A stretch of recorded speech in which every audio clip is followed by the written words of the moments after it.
There are 5 common fitness myths that I've heard and have been circulating for some time. So for today, we're going to squash these myths. Let's get started.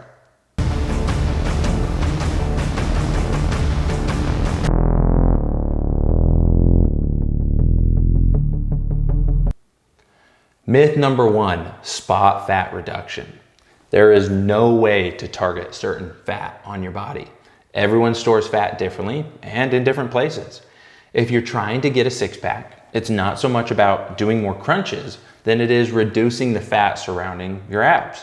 Yes, you need to develop your abs, but you really need to have a lower fat percentage. The way you reduce your body fat percentage is by being in a calorie deficit or eating less than your total daily energy expenditure. Myth number 2, carbs are bad. Carbs, like fats, are not bad. If you decide to pursue the keto diet, then you're eating higher fats to carbs.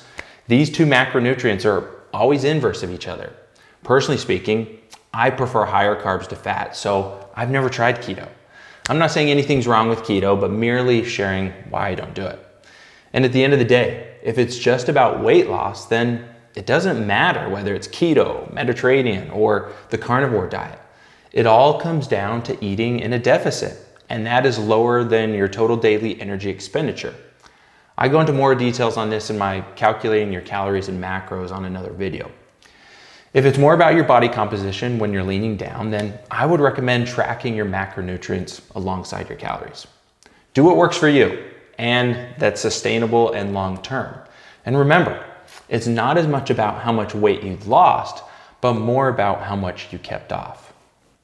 Myth number 3, you need to train with high intensity into failure for it to be a good workout. The average person could get away with training a minimum of 2 days per week and a maximum of 4. This is all depending on your goals, of course. That being said, training to failure each and every workout, it's not advised. In a meta-analysis done in 2016, it stated, despite a logical rationale, it is unclear if resistance training to failure is really necessary. Results of these studies are conflicting, with some studies finding superiority for resistance training to failure and others showing no significant differences. I'm not saying don't push yourself or give it half effort, but thinking you have to be exhausted or not to determine if your workout was good or not, it's not the right indicator. Your body not only needs the recovery between sets, but also between training days. Training with high intensity and to failure each and every workout is not necessary. Myth number 4, strength training will make you bulky. I just want to get toned. The thought process is lifting lighter weights for more reps, also known as hypertrophy training, or if you're really doing a lot of reps, muscular endurance training. When training in the 6 to 12 rep range, this is considered hypertrophy training, and the goal of hypertrophy training is muscular growth, which may or may not be considered bulky to some. Alongside training, bulkiness can occur based on your nutrition and the number of calories you're consuming. Overconsumption will lead to added fat and bulkiness. Hence, when you're in a calorie surplus, it's called, you guessed, bulking. If you want to avoid bulkiness, stick with strength training, which focuses on rep range of 1 to 6 reps, and avoid being in a calorie surplus. Strength training will build dense and hard-looking muscles, and when you reduce the amount of fat on your body, it will produce a nice lean look. I recommend this for both male and female, and something you gradually work up to.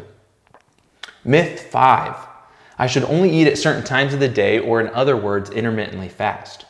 If you're looking at intermittent fasting from a high level, essentially what you're doing is compartmentalizing the amount of calories you eat at different times throughout the day or different intervals. If you're counting your calories, you're just managing what you eat throughout the day with no restriction of time, but are staying within the same calorie budget like you would in intermittent fasting. I am not against intermittent fasting, and I know some people love it. If it's a way for you to manage your calories and it's sustainable long-term, then stick with it. The simple truth to the science is by overeating or eating over your total daily energy expenditure, you'll gain weight. And by eating below this, you'll lose weight. It doesn't matter if you're eating calories intermittently throughout the day or if you're doing keto or whatever diet you choose to follow. In a recent study that was published earlier this year, the conclusion was this, and I quote, "Fasting did not improve health beyond calorie restriction." In conclusion, spot fat reduction is not real.